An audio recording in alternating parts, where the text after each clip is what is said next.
Breaking news చూస్తున్నాం. నేడు విశాఖ, ఢిల్లీలో సీఎం చంద్రబాబు పర్యటించనున్నారు. ఉదయం 11 గంటలకు విశాఖ ఎయిర్పోర్టుకు ముఖ్యమంత్రి చంద్రబాబు నాయుడు చేరుకుంటారు. దగ్గుబాటి పుస్తకావిష్కరణ కార్యక్రమంలో ఏపీ ముఖ్యమంత్రి చంద్రబాబు పాల్గొంటారు. తర్వాత తిరిగి ఢిల్లీకి వెళ్తారు. రేపు ఓ ఛానల్ కాంక్లేవ్లో పాల్గొంటారు. ఎల్లుండి ఉదయం ఢిల్లీ నుంచి గన్నవరం చేరుకుంటారు. అక్కడి నుంచి విమానం ద్వారా మధ్యాహ్నం 1:30 ఢిల్లీ చేరుకుంటారు. మధ్యాహ్నం 2 గంటల నుంచి రాత్రి 8 గంటల వరకు పలువురు కేంద్ర మంత్రులతో చంద్రబాబు సమావేశమవుతారు.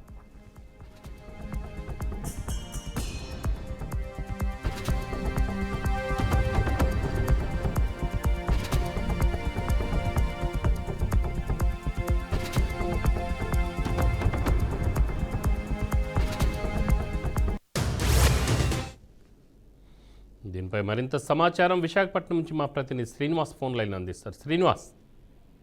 రామారావు, ఏదైతే ఆంధ్రప్రదేశ్ ముఖ్యమంత్రి నారా చంద్రబాబు నాయుడు అలాగే కేంద్ర ఫైనాన్స్ మినిస్టర్ నిర్మలా సీతారామన్ కూడా విశాఖ నగరానికి ఇప్పటికే చేరుకున్న పరిస్థితి ఉంది. నిన్న రాత్రే వాళ్ళందరికీ కూడా స్థానిక ప్రజాప్రతినిధులు కావచ్చు, అధికారులు కావచ్చు సాదర స్వాగతం అయితే పలికారు.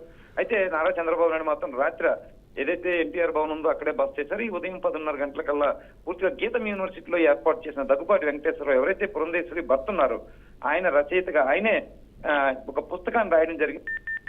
అంటే ప్రపంచ చరిత్ర ఆది నుంచి నేటి వరకు, నేటి నుంచి తర్వాత కూడా భవిష్యత్తులో అనే అంశాన్ని పూర్తిగా పొందుపరుస్తూ కూడా తెలుగు, ఇంగ్లీషు 2 భాషల్లో కూడా ఆయన పుస్తకాన్ని అయితే రాయడం జరిగింది. ఆ పుస్తక ఆవిష్కరణని గీతం డీమ్డ్ యూనివర్సిటీలో అయితే ఏర్పాటు చేశారు. దీనిలో భాగంగా చూసుకుంటే ఆ పుస్తక ఆవిష్కరణ చేయడానికి వీళ్ళిద్దరు ఇక్కడికి వచ్చారు. అయితే నా చంద్రబాబు నాయుడు అయితే నిన్న రాత్రి వరకు కూడా ఢిల్లీలో ఉన్నారు.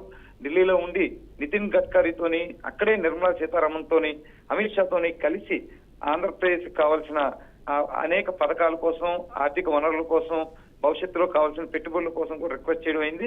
అనంతరం నిన్న రాత్రి విశాఖ చేరుకుని 1:30 వరకు కూడా గీతం యూనివర్సిటీలో కార్యక్రమంలో పాల్గొని 1:30 అనంతరం కూడా మరలా ఆయన ఢిల్లీకి వెళ్ళిపోతారు. ఈ సాయంత్రం అక్కడ ఒక ఛానల్ కాంక్లేవ్ లో పాల్గొని రేపు ఉదయం మళ్ళీ డైరెక్ట్ గా ఢిల్లీ నుంచి అమరావతి అయితే వస్తారు.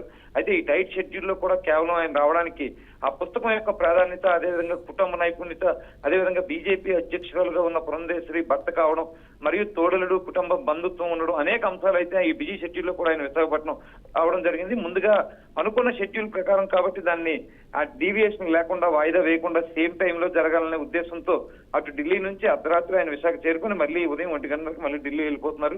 ఏదేమైనప్పుడు కూడా ఆ పుస్తకం అయితే కొంత ప్రాచుర్యం సంతరించుకుంటాదని మనం భావించవచ్చు. గత తరం, ప్రస్తుతం, వర్తమానం, భూత, భవిష్యత్తు కాలాలను సూచిస్తూ కూడా పుస్తకంలో రాయడం జరిగింది. ఆ పుస్తక ప్రాధాన్యత బట్టినే పూర్తిగా నిర్మలా సీతారామన్ కావచ్చు, చంద్రబాబు నాయుడు కావచ్చు, వెంకయ్యనాయుడు కావచ్చు తదితర ప్రముఖులంతా కూడా హాజరవుతున్న పరిస్థితి ఉంది. రామారావు.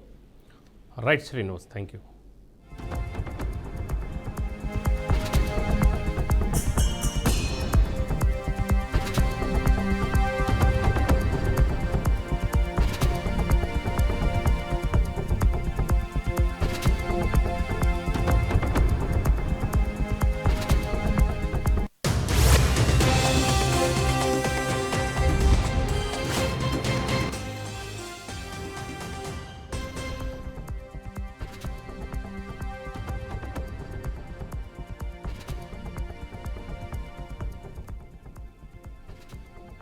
నేడు విశాఖ, ఢిల్లీలో సీఎం చంద్రబాబు పర్యటించనున్నారు. ఉదయం 11 గంటలకు విశాఖ ఎయిర్పోర్టుకు ముఖ్యమంత్రి చంద్రబాబు నాయుడు చేరుకుంటారు. దగ్గుపాటి పుస్తకావిష్కరణ కార్యక్రమంలో ఏపీ ముఖ్యమంత్రి చంద్రబాబు పాల్గొంటారు.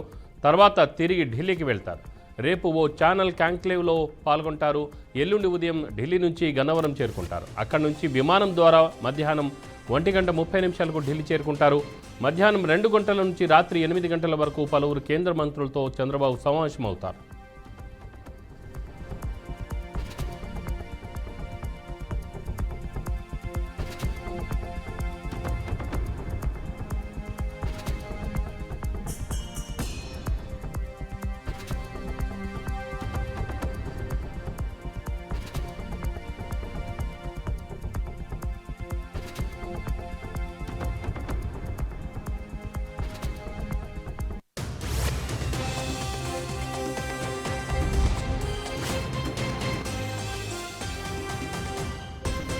Our budget for a small house of 4 people or a small company of 100 or 500 people to manage a budget for 150 crore people successfully for the last 8 years.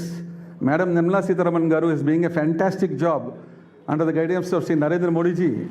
You can see in 2019-20, she started off as the finance minister of our country with an outlay of 27 lakh crores. Now in 2024, she has delivered a 2025-26 budget in excess of 50 lakh crores. Just imagine the kind of hard work, discipline it takes to build an economy from 27 lakh crores to 50 lakh crores and exceeding the expectations. All our chambers of commerce, both the CII, FICCI, national chambers have given representations to Madam. Madam, please give the income tax exemption up to 10 lakhs. She said, don't worry, I'll give it to 12 lakhs. FM, nowhere in the world exceeds the expectations of business. She has lowered personal income taxes, lowered corporate taxes, and increased the GST collection, income tax collection, doubled the income taxpayers base. When the financial system and banking system was a mess, she cleaned up the entire banking system, which is now the strongest banking system in the world. Not only that, you know the love of gold for Indians. She also made sure she has bought 73,000 kgs of gold last year, worth 50,000 crores, just to shore up our foreign exchange reserves. Our reserves were mostly in the terms of paper, US currency. She made sure we need to have enough gold.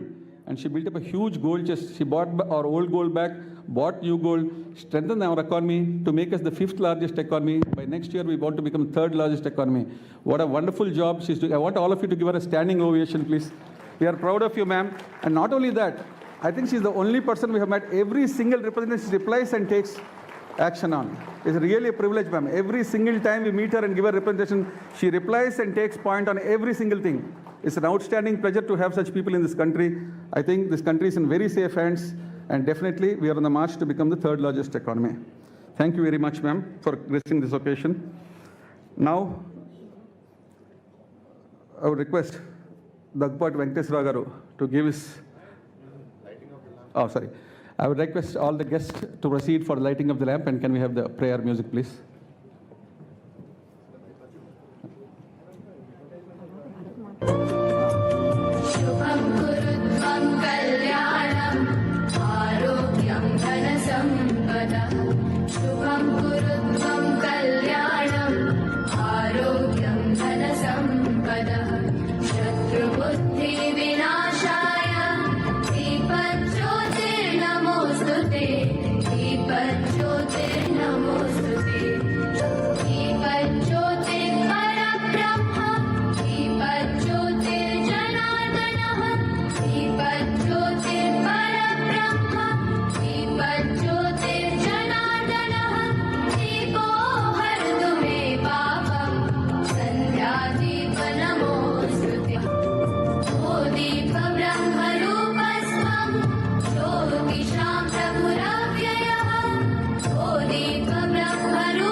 Thank you.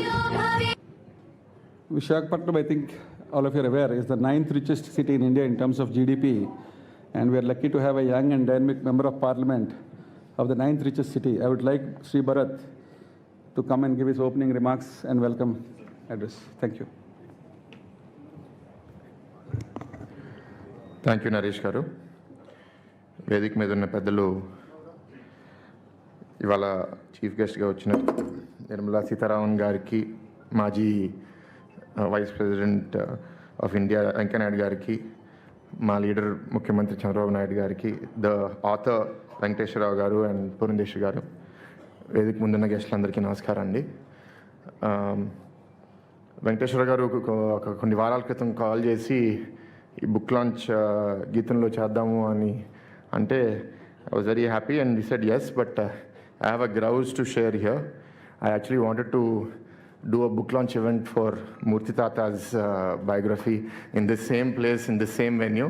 But నా idea అంతా వెంకటేశ్వర గారు ఇప్పుడు steel చేస్తారు. ఇప్పుడు నాకు ఆ freshness ఉండదు ఇప్పుడు మీతో చేస్తే.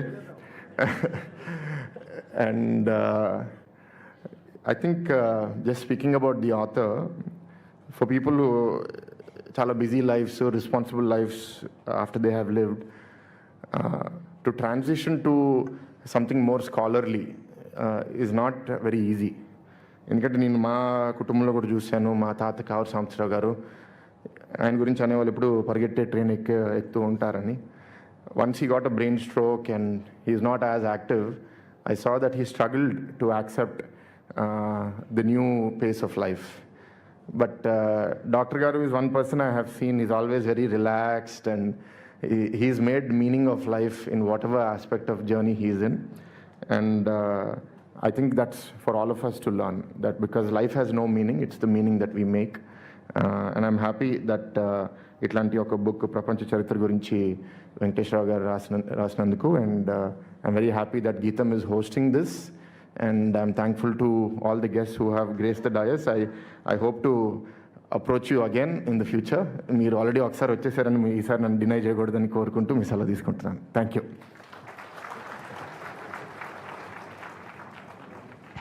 Thank you, Sri Bharat.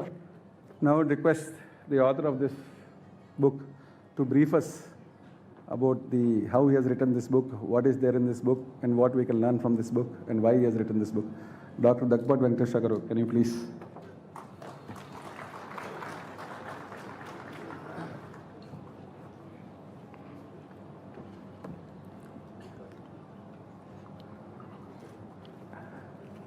గౌరవ అతిథులు నిర్మలా సీతారామన్ గారు, పెద్దలు వెంకయ్యనాయుడు గారు,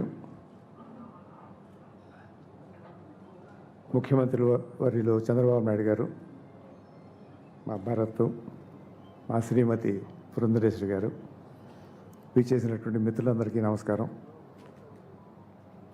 ముందు నేను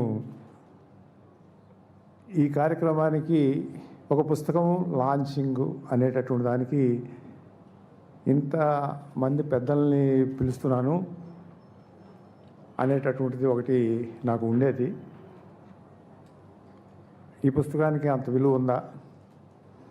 ఒక రాజకీయ నాయకుడు, ఒక ఎమ్మెల్యే, ఒక బిజీగా ఉండేటటువంటి వ్యక్తి రాసేటటువంటి పుస్తకాలు సామాన్యంగా వారి గురించి రాసుకోవటము, వారి అనుభవాల గురించి రాసుకోవటము, అటువంటి ఇది ఉండేటటువంటి సమయంలో ఆ పుస్తకానికి వీరిని పిలవటం అనేటటువంటిది వారిని పిలిచినా కూడా నాకు మనసులో ఉండేది.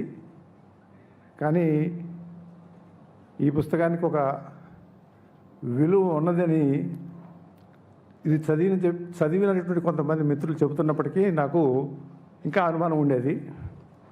అయితే ఒక మిత్రుడు ఒక ప్రయోగం చేశాడు. చాట్ జీపీటీ, లేటెస్ట్గా ఆర్టిఫిషియల్ ఇంటెలిజెన్స్, అది మీకు అందరికీ ఇప్పటికే తెలిసి ఉండొచ్చు. దానికి ఈ బుక్ని అప్లోడ్ చేసి విశ్లేషణ చేయమని చెప్పి ఆయన అడిగాడు. ఆయన కొంచెం నాలెడ్జబుల్ మ్యాను, పుస్తకం చదివినట్టున్నాడు. ఇది దానికి అప్లై చేస్తే ఏం చెప్పుద్దో చూద్దాం డాక్టర్ గారు అని చెప్తే, దానికి ఒక 15 రోజులు 20 రోజుల ముందు దానికి ఫీడ్ చేశారు. ఫీడ్ చేస్తే నేను మరి నాకు చెప్పానే, నేను అర్హున్నా వీళ్ళందరినీ పిలవటానికి ఈ పుస్తకానికి అనేటటువంటి దానికి